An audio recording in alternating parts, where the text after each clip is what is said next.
Demi Allah saya katakan, kalau mau coba tuh gini ya, hari ini Anda baca 1 halaman Quran, sholat tambah, besok naikkan 2 halaman. Nanti lihat keberkahan hari ini dengan besok, pasti terjadi perbedaan.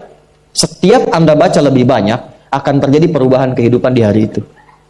Gak percaya silahkan, karena yang jamin langsung pencipta kita. Ini ayatnya mahal sekali, kajiannya mahal, fokus, dan ini akan merubah hidup kita semua. Kalau setelah kita pahami, kita amalkan. Siap ya? Yuk kita mulai.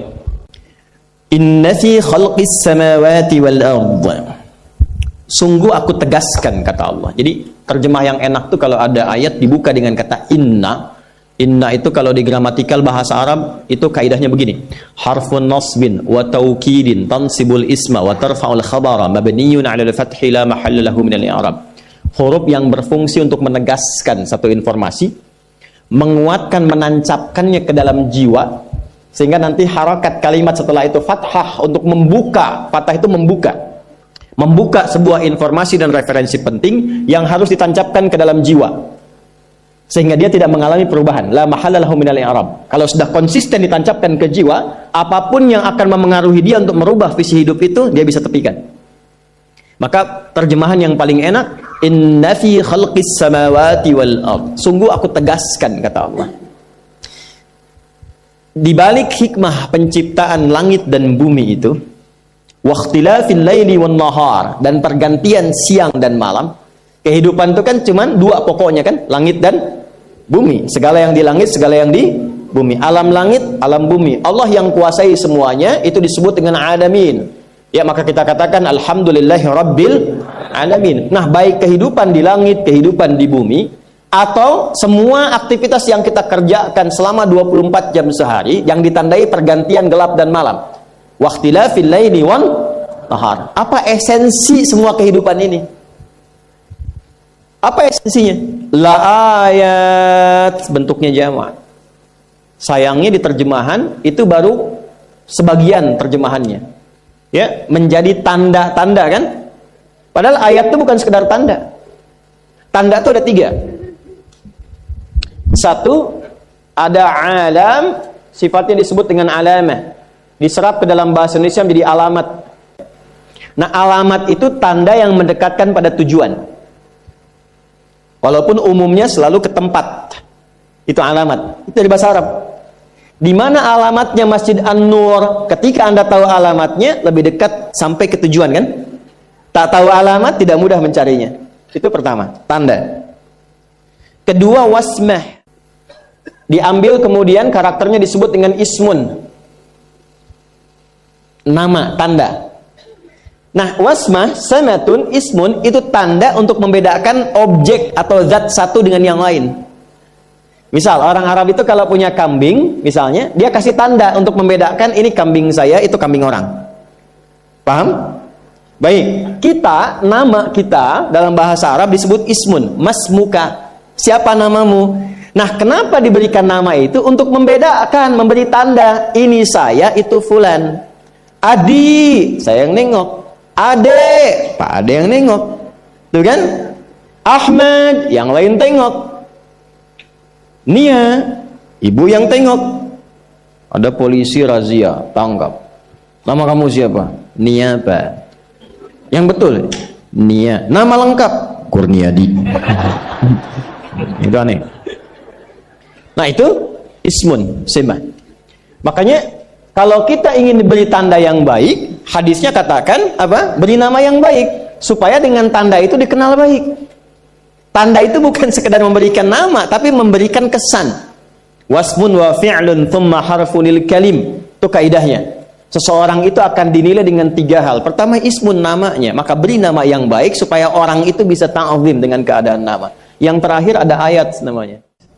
Tidak pernah disebut ayat kecuali menunjukkan tanda yang membuat kita kenal dan dekat dengan Sang Pencipta, dengan Allah Subhanahu wa taala. Itulah yang menjadikan semua isi Quran disebut dengan ayat. Al-Fatihah berapa ayat? 7. Al-Baqarah 286 ayat. Ali Imran 200 ayat. Pertanyaannya, kenapa disebut ayat? Karena setiap kali kita baca Al-Quran, keadaan kita merasa lebih dekat dengan Allah. Kalau nggak percaya silahkan. Kita dengar aja kan sudah ingat Allah kan? Hati kita punya rasa yang berbeda kan? Sensasinya. Itu yang dimaksud Quran surah 8 di ayat kedua. Al-Anfal ayat kedua. Ya, innamal mu'minuna alladzina idza dzukirallahu wajilat qulubuhum wa idza tuliyat 'alaihim ayatuhu zadatuhum imana. Ini poinnya. Wa 'ala rabbihim yatawakkalun. Kata Allah, kalau Anda ingin mengecek keimanan itu hadir dalam jiwa atau tidak, kalau Anda ingin tahu orang itu beriman atau tidak, gampang. Ada tanda pokok, tapi yang kedua, ada tanda yang paling spesifik untuk melihat dia dekat dengan Allah atau tidak. Tanda pokok yang standar, itu adalah disebutkannya nama Allah. Jika disebutkan nama Allah, ada konfirmasi getaran dalam dirinya. Dan getaran itu hanya dimiliki oleh orang yang punya iman. Jadi kalau belum punya iman, nggak ada getaran itu. Atau imannya bermasalah, cuma klaim di lisan gak nyampe ke jiwa. Ya, apa standarnya? Bila disebutkan nama Allah. Karena itu diperdengarkan disebutkan nama Allah itu 5 kali sehari di setiap pergantian waktu. Ya, subuh ganti waktu ke siang disebutkan lagi, siang ganti ke sore disebutkan lagi sampai malam. Ya, karena nanti bisa terjadi kata Nabi yusbihu mu'mina wa yumsi kafira. Paginya ada iman, sorenya luntur. Maka diperdengarkan di telinga kita supaya kedengaran. Telinga bahasa Arabnya itu udhun, jamaknya adzan. Maka dalam adzan kalimat pertamanya disebutkan nama Allah. Allahu Akbar, Allahu Akbar. Kalau nggak percaya silahkan. Begitu mendengar nama itu disebutkan, bukankah ada konfirmasi getaran dalam jiwa kita? Minimal akan dikatakan sudah adzan, siap-siap. Nah, itu standar iman. Standar iman. Tadi subuh jam berapa ya? 4? 444, 42, 45. Oh, terjadi perbedaan pendapat. Ini menunjukkan Anda berasal dari daerah yang berbeda-beda ya. Baik. Ya, kita ambil yang inilah, genapkanlah 445 misalnya ya. 445. Ting, Allahu Akbar, Allahu Akbar. Anda yang lagi mimpi pun bangun, Allah udah adzan. Nah, itu konfirmasi iman.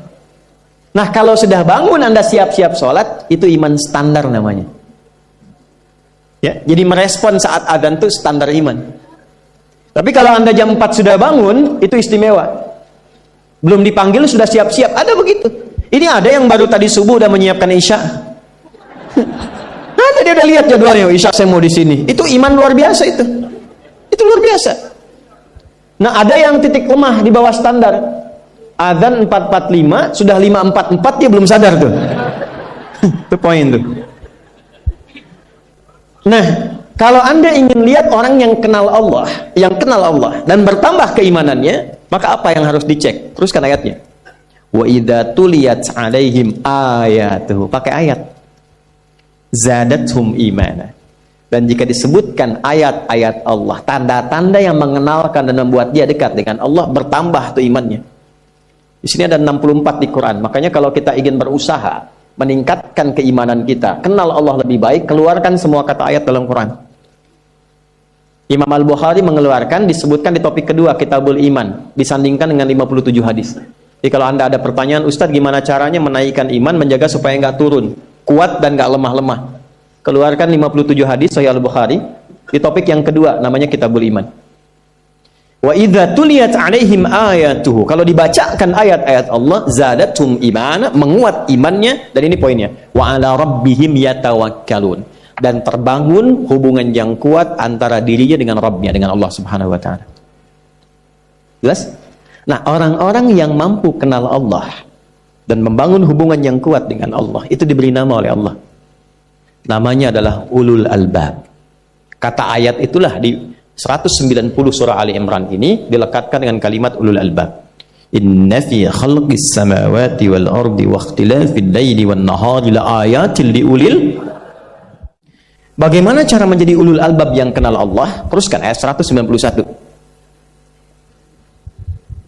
Alladzina yadhkuruna Allaha qiyaman wa qu'udan wa 'ala junubihim. Satu, ada 2 cara nanti untuk mengenal Allah dan untuk mendekat kepada Allah. Ada 2 cara. Satu, ada yang disebut dengan zikir. Alladzina yadhkurunallaha qiyaman wa qu'udan wa 'ala. Ada orang yang selalu ingat Allah Baik di semua aktivitasnya, baik berdiri, duduk, bahkan berbaring, ingat Allah. Tadi yang saya katakan, lihat langit, ingat Allah. Nih Pak, indahnya begini Pak. Maaf ya. Lihat istri itu, ingat Allah. Lihat anak, ingat Allah. Ibu lihat suami, ingat Allah. Kalau melihatnya begitu, maka substansi berumah tangga itu nikmat rasanya, dan tanggung jawab itu melekat pada diri kita untuk terjaga dalam kebaikan. Ya. Saya nitipkan handphone saya ke antum, dan antum tahu itu punya saya. Ya, dan Anda mencintai saya misalnya, ta'zim di situ. Mungkin nggak handphone itu ditempatkan di tempat yang tidak baik? Mungkin nggak Anda taruh di lantai begitu saja? Demi Allah saya katakan, mungkin Anda akan mencari tempat terbaik, disimpan di situ, dirapi-rapikan, dilap-lap, karena Anda merasa itu punya saya yang dititipkan pada Anda. Manusia saja bisa Anda perlakukan demikian. Bagaimana ketika Anda melihat anak itu amanah Allah, yang Anda sebagai orang tuanya akan ditanya di kemudian hari. Maka kalau mau bersikap yang gak enak itu, gak bisa Pak kita lakukan. Mau bentak tuh gak bisa, mau marah tuh ditahan-tahan. Ya. Dan itu dijaga. Lihat istri sebagai amanah Allah itu beda caranya dengan hanya melihat kemanusiaannya saja. Istri melihat suami sebagai amanah Allah akan lain. Ya. Makanya akan selalu sempat dan optimal merawat istri sendiri dibandingkan lihat-lihat istri orang. Begitu sebaliknya. Ibu pun tidak harus berharap, kenapa ya suami saya nggak seperti Ustadz? Harapan yang sia-sia. Sudah ada turunan hikmahnya. Nah, itu ada latihannya. Latihannya apa? Alladzina yadhkurunallah, zikir. Jadi kalau zikir itu sudah kuat dalam diri kita, ya sudah menghadirkan esensi zikir dalam diri kita, yang dilihat semuanya itu semua anugerah Allah Subhanahu wa taala. Jadi saat dia gembira itu dia bersyukur, dan saat dia sedang mengalami duka dia bersabar. Semua sama sebagai ibadah. Ajaban li amril mu'min. Kalau sudah seperti itu, kata Nabi, perkara hidupnya mengagumkan, gak ada keluhan. Itu latihannya zikir. Nah, zikir ini di Quran diturunkan dalam bentuk yang pokok berupa amalan ritual. Karena itulah semua bentuk amalan ritual disebut dengan zikir. Jadi kalau kita ingin hadirkan sifat tadi, maka cara pertama tingkatkan ibadah ritual. Salat, apalagi Al-Quran. Saya ambil dua dulu lah supaya nggak banyak-banyak dulu. Ini yang pokok, salat yang kita lakukan tiap hari. Tinggal kuantitas dan kualitas kita tingkatkan. Maaf, lihat sini baik-baik. Salat itu di Al-Quran disebut dengan zikir. Dalilnya Quran surah ke-20 ayat ke-14. Perhatikan baik-baik. Innani anallah la ilaha illa ana fa'budni wa aqimis salata lidzikri. Itu dalilnya. Sayalah Allah, kata Allah. La ilaha illa ana, tidak ada Tuhan yang layak dipertuhankan dan layak disembah kecuali saya, Allah. Bagaimana kenal Allah sebagai Tuhan? Ya, yang layak disembah, yang harus dipertuhankan, kenalnya bagaimana? Mendekatnya bagaimana? Fa'budni, sembah saya supaya kamu kenal saya, dekat dengan saya, tahu saya. Bagaimana caranya? Wa aqimis shalah, tunaikan salat. Jadi kalau pengen dekat dengan Allah, terkoneksi kepada Allah, tersambung, punya sifat tawakal yang kuat, nih tingkatkan salatnya, tambah. Makanya tiap hari kita sholat 5 waktu itu untuk membangun konektivitas dengan Allah. Sebab kalau sudah dekat, aksesnya pun terbuka semua. Itu maksudnya. Anda dekat dengan pimpinan, akses di perusahaannya kan mudah untuk diakses. Ya kan? Kita punya kenalan yang kuat, yang punya sesuatu, aksesnya mudah dibuka. Kita kenal Allah dan dekat dengan Allah, apa yang sulit bagi Allah? Dan ini kita yakin. Nah sekarang Allah kasih jalan. Coba lihat orang-orang dulu, ya. Mereka ketika akan melatih dirinya untuk tersambung kepada Allah, sholat semua, termasuk para nabi, rasul. Tapi dahsyatnya, ketika ada apapun dalam kehidupannya yang sulit, Allah mudahkan. Minta langsung dikabulkan. Dan sangat luar biasanya, seringkali terjadi mintanya lewat sholat. Nabi Zakaria itu kan dihukumi istrinya oleh medis itu menopause dan mandul. Maaf, nggak mungkin punya keturunan. Kapan mintanya? Dalam sholat. mohon sama Allah. Dan itu dikabulkan. Dan diabadikan di Quran dengan surah yang sama, Ali Imran ayat 38 sampai 39. Hunalika da'a Zakaria rabbah qala rabbi habli min ladunka dzurriyyatan thayyibah innaka sami'ud du'a. Ya Allah, mereka mengatakan aku enggak mungkin punya keturunan. Mereka mengatakan istriku punya keterbatasan. Maka aku memohon kepadamu yang tidak punya batas dalam pemberian. Engkau yang maha mendengar. Kalau kepada yang maha mendengar doa saya tidak dikabulkan, mohon tunjukkan kepadaku lewat salat ini ya Allah, dengan cara apa lagi dan kepada siapa aku mesti memohon. Itu nggak nunggu lama, permohonan selesai, turun jawaban ayat 39-nya. Fanadatul malaikatu wa huwa qa'imun yusalli fil mihrab. Turun malaikat mengabarkan engkau dapat kabar gembira akan punya anak, langsung namanya dikasih Allah Yahya. Annallaha yubasyiruka bi Yahya. Artinya hidup yang mustahil menurut manusia, lahir dari rahim seorang perempuan, maaf, yang divonis monofos dan mandul, bayi yang hidup, kata Allah nggak ada yang mustahil, lahir dan terjadi itu. Yahya, John, lahirlah. Kapan terjadinya? Saat sholat. Karena itu saat dipanggil sholat, itu isinya tuh kan doa semua. Silakan Anda cek, isinya doa semua. Dari mulai takbir, sujud sampai salam, isinya doa semua. Dan itu konektivitas kita dengan Allah, minta. Kapan itu bisa terkabul dengan cepat doanya? Kapan selesai urusan kita? Kalau koneksinya bagus. Makanya disebutnya zikir yang terhubung, yang nyambung. Semakin kenal, semakin dekat, semakin mudah. Kadang belum minta, sudah diberi. Ada yang orang belum berucap, Allah sudah berikan. Sehingga ketika menghadapi masalah yang sama, ringan, bukan nggak punya masalah, akan dihadapi, diringankan oleh Allah. Masalah yang sama, ini sampai ribut, adu argumentasi. Orang ini cuma senyum selesai. Betapa banyak masalah kecil diargumentasikan jadi besar. Akhirnya problem. Tapi tidak sedikit masalah besar dihempaskan di atas sajadah. Ketika koneksinya dengan Allah itu kuat, tiba-tiba hilang seketika, selesai. Makanya Nabi Yakub kalau punya masalah, yang beliau lakukan apa?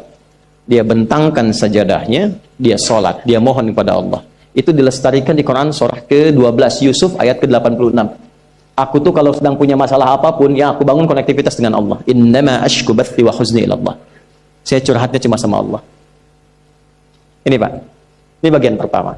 Nah, jadi kalau ingin semakin kuat, sampai ada masalah diringankan, mau kerja dibukakan pintunya, itu ada jenisnya.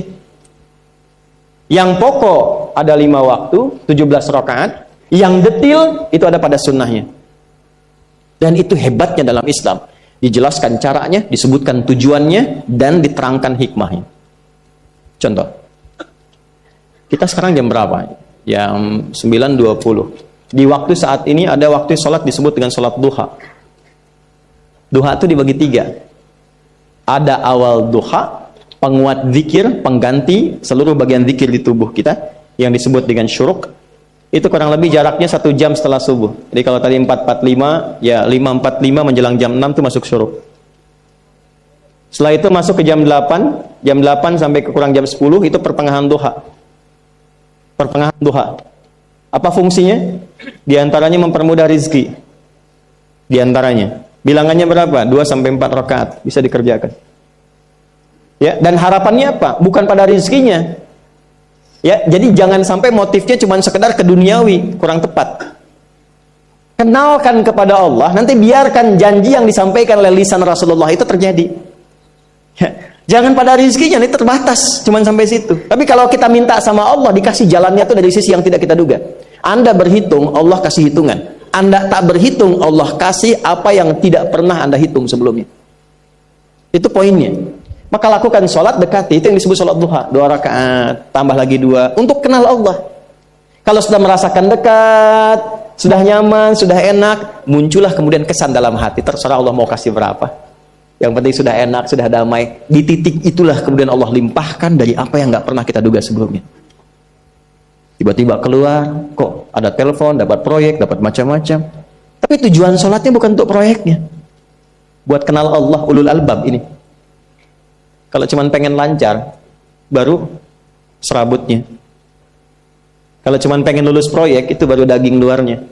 Ulul albab itu kenal Allahnya, sehingga dia tahu akses intinya tuh itu. Itu poinnya.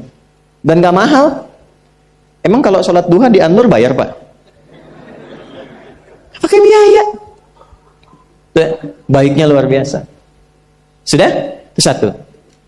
Kalau mau lagi misalnya, ini yang paling dahsyat nih, dibimbing kita sampai ke posisi terbaik di apapun itu. Jadi ayah terbaik, ibu terbaik. Ya, jadi karyawan strategis, di militer terbaik. Terbaik tuh gini, di tempat terbaik yang memuliakan tuh makom namanya. Makanya kuburan sering disebut makam kan? Ya kan? Maksudnya apa? Maksudnya Anda selama hidup berkaryalah yang baik, ibadah yang benar, sehingga Anda wafat pun terhormat.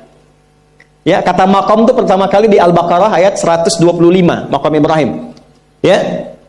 Ketika Allah sampaikan dalam Al-Qur'an, didapatkan di situ makom Ibrahim, wa idz ja'alna al-baita matsabatan lin-nasi wa amna wattakhidhu min maqami Ibrahim. Makanya kalau kita tawaf, itu dari mulai Hajar Aswad kan sampingnya dekat sekitar 5 meter ada makom Ibrahim kan? Itu tapak kaki pertama beliau meninggikan pondasi Ka'bah, dan di situ diabadikan kemuliaannya sampai beliau wafat. Dikenal sampai sekarang. Ya, setelah sekian abad. Jadi kalau kita ingin terhormat dan masih dikenang sampai kapanpun, itu makom namanya.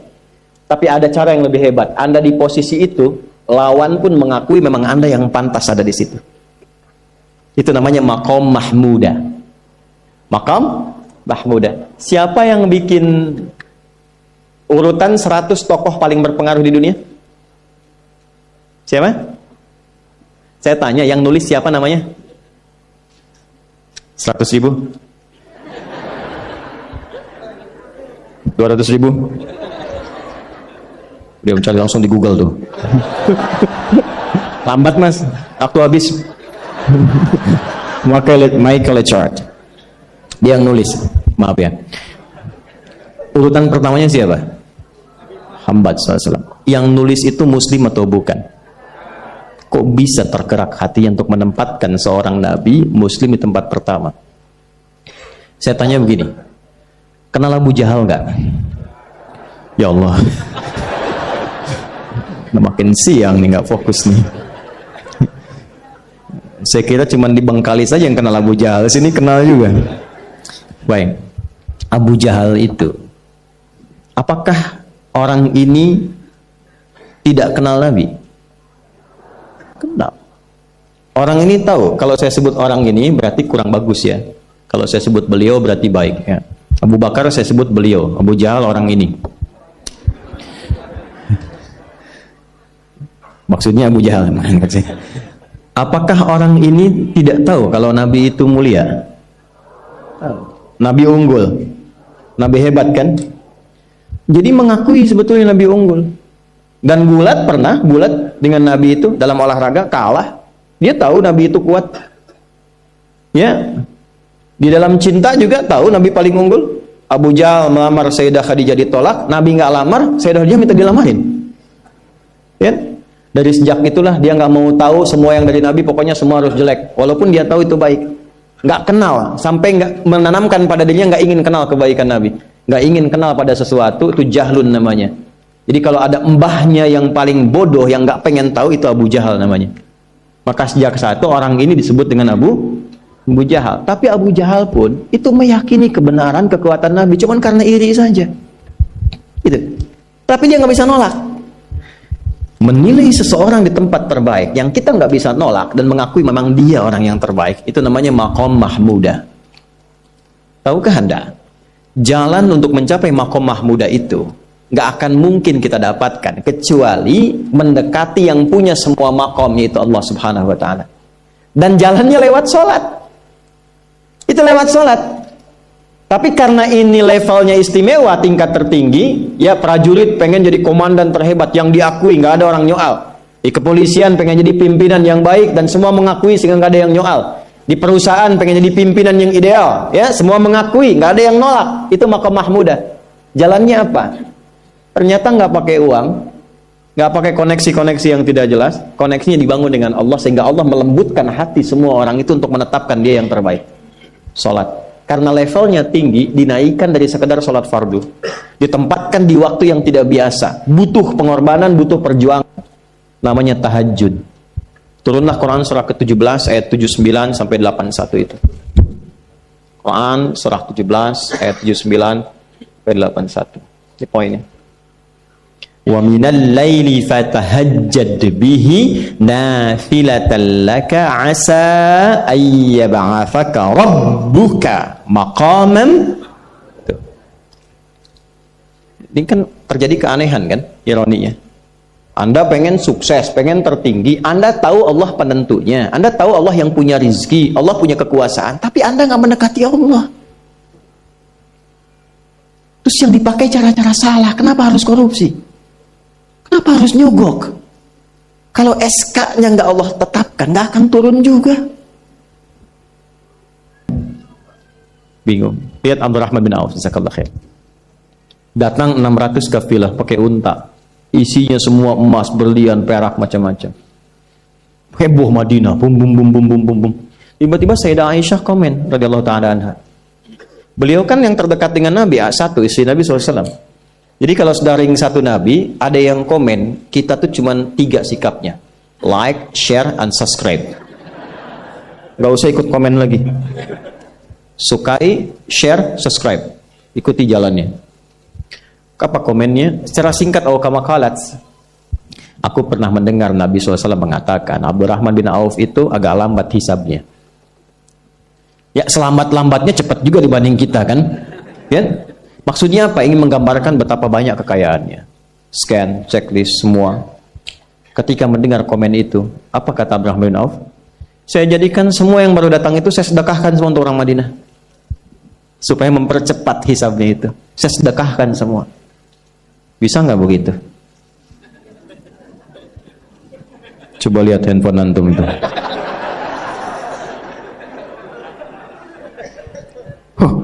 Hisabnya luar biasa nih.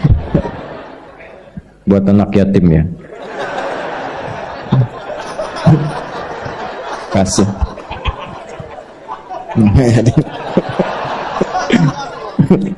Antum yatim itu kalau belum balik. Ini udah bisa nyari sendiri.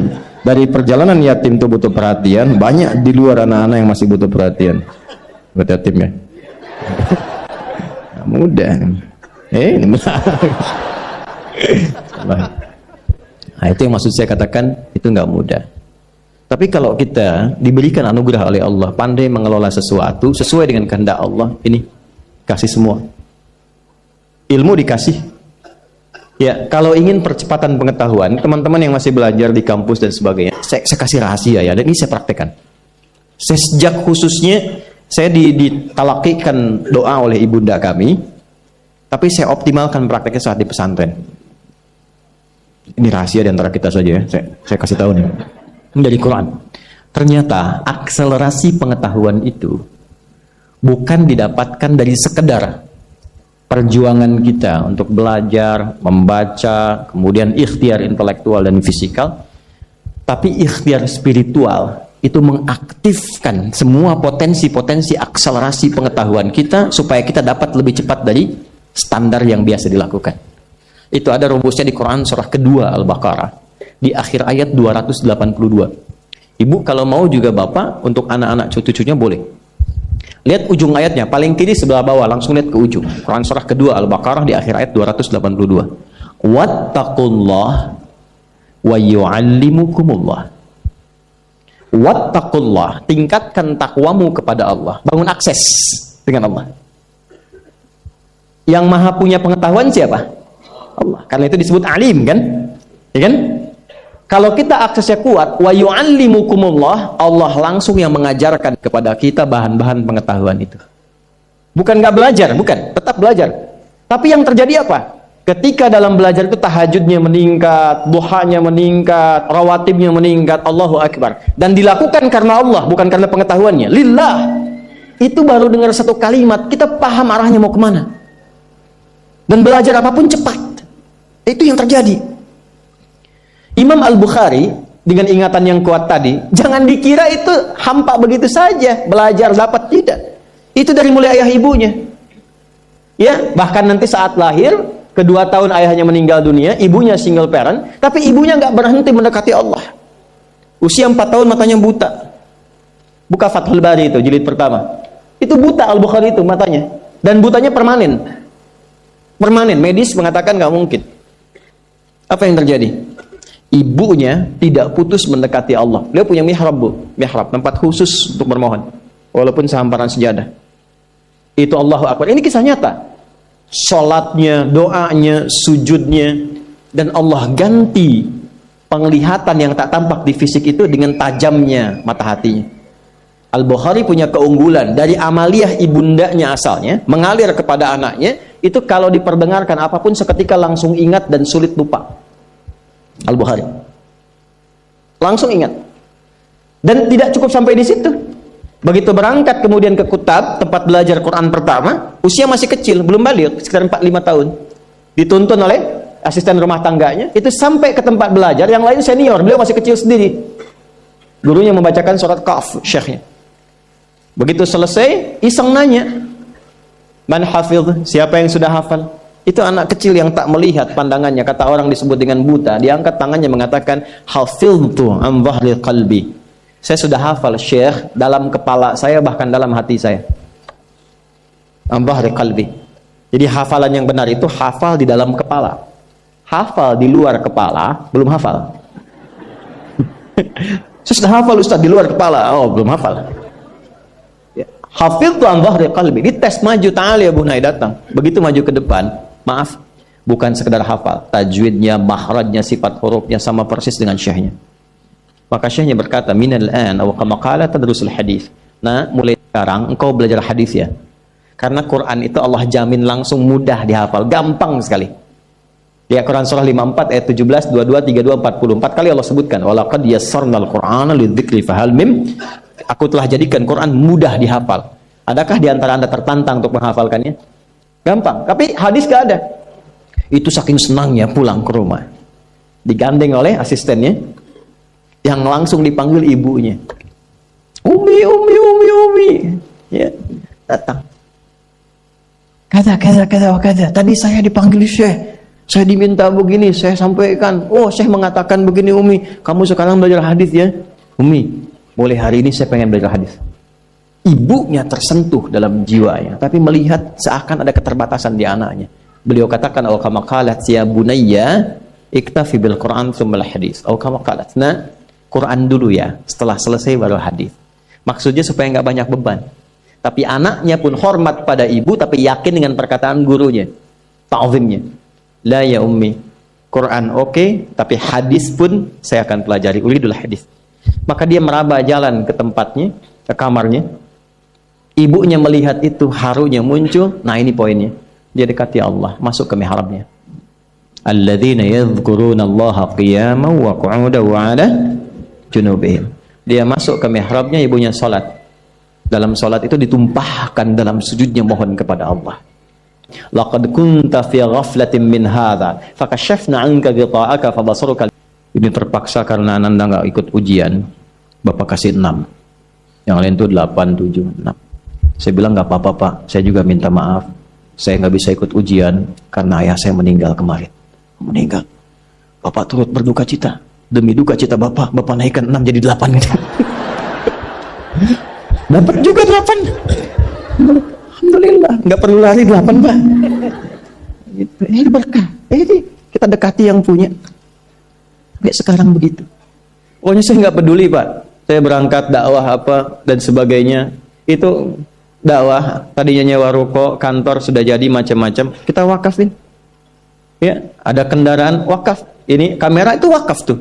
Nanti saya meninggal ada yang teruskan. Ya, wakaf, pesantren wakaf semua, dari mulai tanahnya sampai gedung bangunan itu kami wakafkan semua. Karena apa? Tujuan saya berdakwah bukan mengumpulkan itu. Nanti gantian, ini cuma dipakai aja. Ini sementara yang saya pakai itu cuma kitab, baju beberapa. Selesai gantian, hasil lagi. Hidupnya enak, hasilnya apa? Sampai sekarang itu nggak pernah beli. Allah kasih hadiah dari ujung kepala sampai ujung kaki. Nggak ada beli. Saya pernah mencoba ingin beli, begitu mau bayar dibayarin lagi. Akhirnya saya lakukan dengan pakai masker, jalan nggak boleh ada orang tahu, supaya saya tahu caranya beli itu gimana. Berhasil, alhamdulillah. Dan harus saya tutup rapat, begitu ketahuan dapat lagi nanti. Ya, ternyata apa? Lebih gampang dibeliin daripada beli sendiri. Ini aksesnya. Dan kita nggak merasa tinggi, biasa saja gitu. Itu melatih diri. Tapi bukan apa-apa, cuman ikut orang dulu, meneladani ulama-ulama dulu saja, nikmat hidupnya. Itu aja poinnya, apa yang mau dicari. Maka mulai sekarang, itu poinnya tuh. Percepatan pengetahuan hanya dengan takwa. Saya kalau mau ujian, teman-teman itu ke kelas, saya ke masjid. Silakan tanya sama teman-teman seangkatan saya pasti ke masjid. Apa yang terjadi? Ya kita lihat. Cuma ini yang jangan ditiru. Saya itu dulu jarang menulis. Ya. Sekarang malah senang nulis. Karena apa? Ada merasakan dari ibu, doa ibu. Jadi ingatan yang cukup nyaman dengan ingatan itu. Jadi kalau ada sesuatu yang baik berkesan, itu saya nggak lupa. Biasanya Allah berikan kejagaan di situ. Contoh dulu ada sidul anak sekolahan kan? SDAS itu sidul anak sekolahan. Opletnya nomor berapa tuh platnya? Nggak tahu. 1053. Mobilnya Sarah 2687 ALT. Si Roy yang botak itu 2007 tuh plat mobilnya. Saya tahu itu. Muncul. Saya paham di beberapa itu. Pak Harto waktu berhenti jadi presiden tahun 98 kan? Itu kan pindah dari mobil RI1 ke mobil lain kan yang sipil. Berapa nomor platnya? 2044 AE. Itu saya ingat itu karena beliau kan kalau berkunjung selalu ke anak-anak SD motivasi 25 tahun kita akan begini akan begitu. Ternyata saya baru tahu kekinian bahwa itu ada visi emas untuk Indonesia di tahun sekian. Setahun sebelum sekarang ditetapkan 2045 sudah bikin, makanya dari pelita dan seterusnya. Setiap pemimpin pasti ada keunggulan, kebaikan-kebaikan bisa diteladani. Nah, saya mengandalkan ingatan, jarang nulis. Akhirnya apa? Kalau ke masjid ujian, teman-teman baca, saya yakin pasti bakal kencang, maka saya ikut tiduran di sampingnya. Ya dulu begitu. Jadi begitu dia selesai, nanti bangunkan saya ya. Alhamdulillah saya hafal tuh, awal sampai akhir. Nah tapi poinnya begini, ini yang paling indah itu. Saya nggak cukupkan sampai di situ. Malamnya tetap saya mesti sholat, tahajudnya jaga. Itu kalau saya tahajud terus ketiduran, tidur, selalu bermimpi ngerjain soal sampai selesai. Besoknya persis sama dengan yang dilihat tadi malam. Hampir tiap ujian. Tapi saya nggak pernah lihat wajah antum tuh. Tetap antum berlaku bulan depan.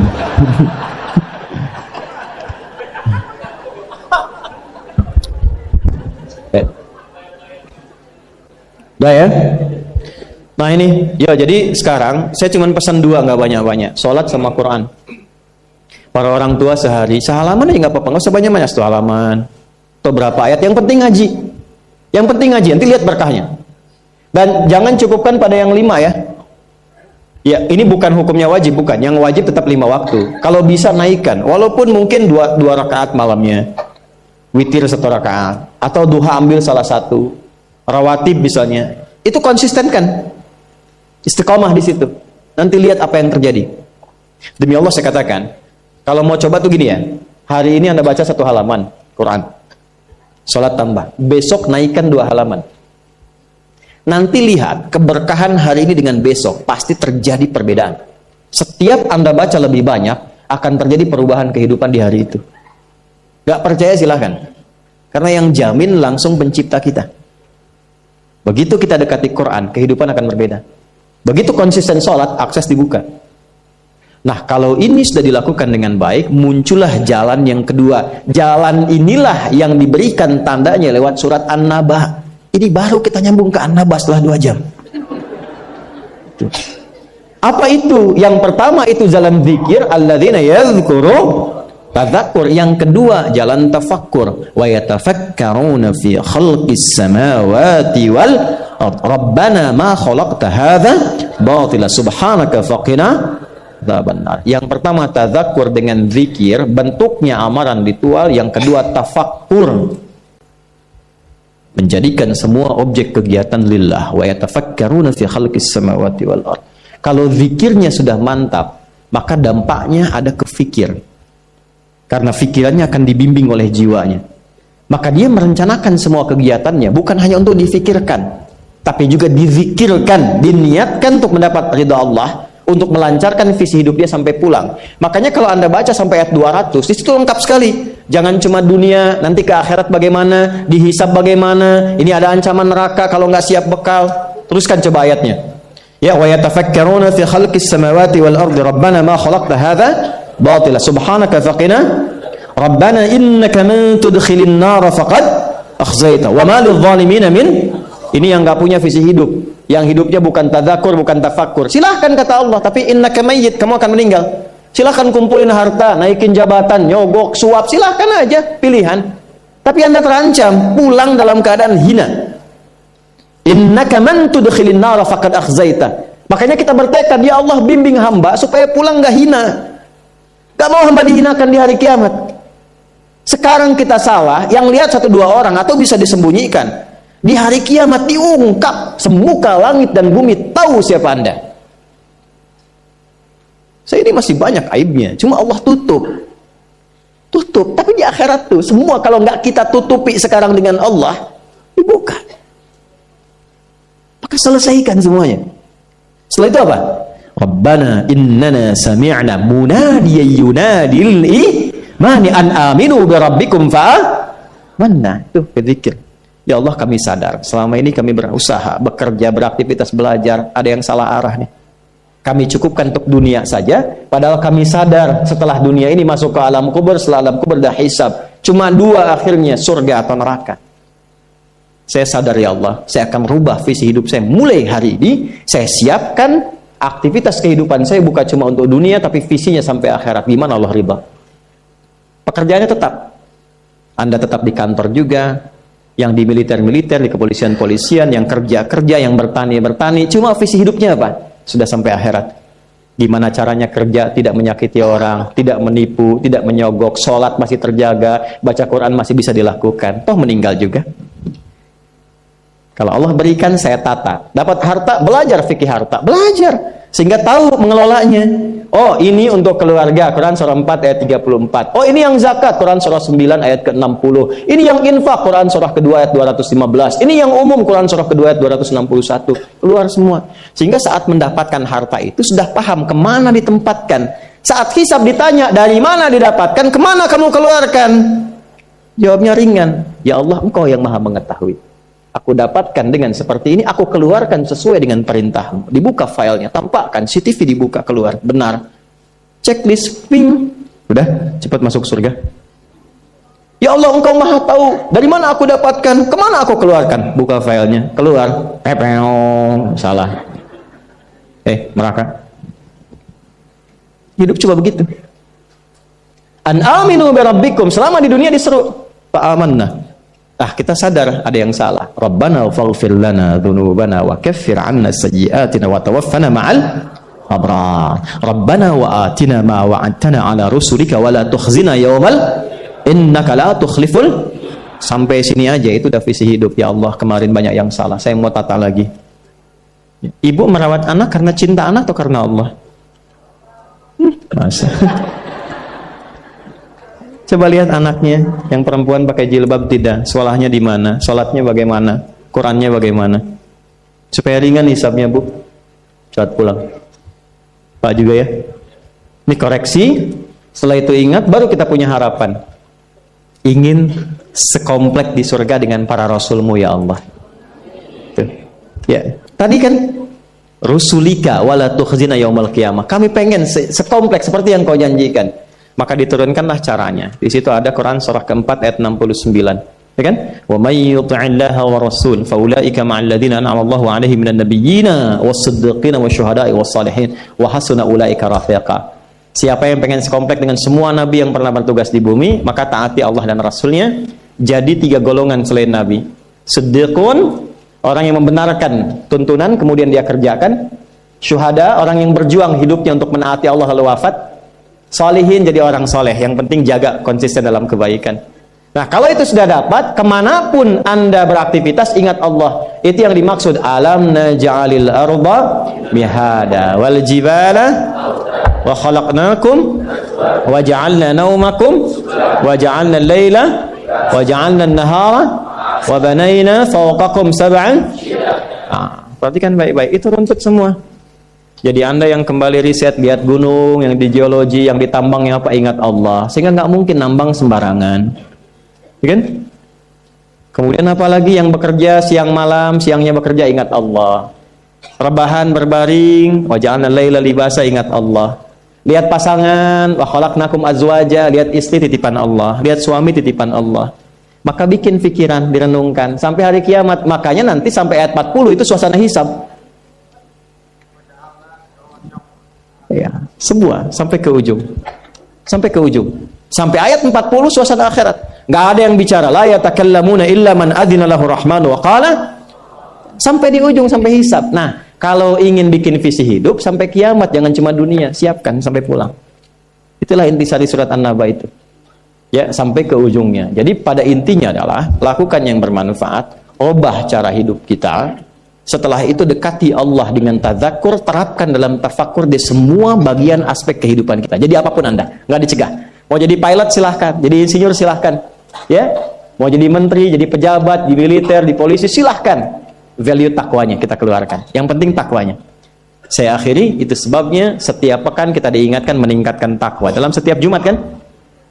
Dan berbahagialah kita hidup di Indonesia, jaga negeri ini, kokohkan, karena tidak ada satupun di dunia ini satu negara yang cara berinteraksi kebangsaan kenegaraannya dibangun dengan nilai takwa kecuali di Indonesia. Ada pelajar nih. Silahkan cek Undang-Undang Sisdiknas nomor 20 tahun 2003. Dari mulai pasal menimbang poin 2, takwa ada di situ. Undang-Undang Dasar 1945 mengamanatkan pada pemerintah untuk mengusahakan satu sistem pendidikan yang meningkatkan keimanan dan ketakwaan pada Tuhan Yang Maha Esa serta akhlak mulia. Bawa ke TNI Sabta Marga ada 7. Yang ketiganya, kami Ksatria Indonesia yang bertakwa kepada Tuhan Yang Maha Esa, membela kejujuran, kebenaran dan keadilan. Sabta Marga Polisi Tribrata pertamanya, kami Polisi Indonesia berbakti pada nusa dan bangsa dengan meningkatkan ketakwaan pada Tuhan Yang Maha Esa. Semua ada value-nya. Ya, kemarin saya ke salah satu pusat lapas, ternyata value-nya ada di dindingnya. Ya, di dekat sel isolasi itu ada. Mari kita meningkatkan takwa. Jadi yuk kita jadi warga negara yang baik, dekati Allah dengan cara yang baik. Dan selesai kita surah An-Naba, dengan resmi saya tutup surah An-Naba. Insya Allah di bulan selanjutnya itu nanti mungkin akan saya selingi dulu dengan satu materi penting namanya fikih ikhtilaf. Sebelum masuk ke An-Nazi'at. Ya, fikih ikhtilaf itu bagaimana memahami perbedaan-perbedaan baik dalam praktek ibadah ataupun muamalah. Nanti kita turunkan dalilnya. Misal, kunut. Kalau kunut, dari mana dalilnya? Apa saja? Diurut sampai ketemu Nabi. Sebabnya apa? Yang nggak kunut apa? Yang kunut apa? Lantas kita sepakat yang salah yang tidak sholat subuh. Ya, itu fikih ikhtilaf.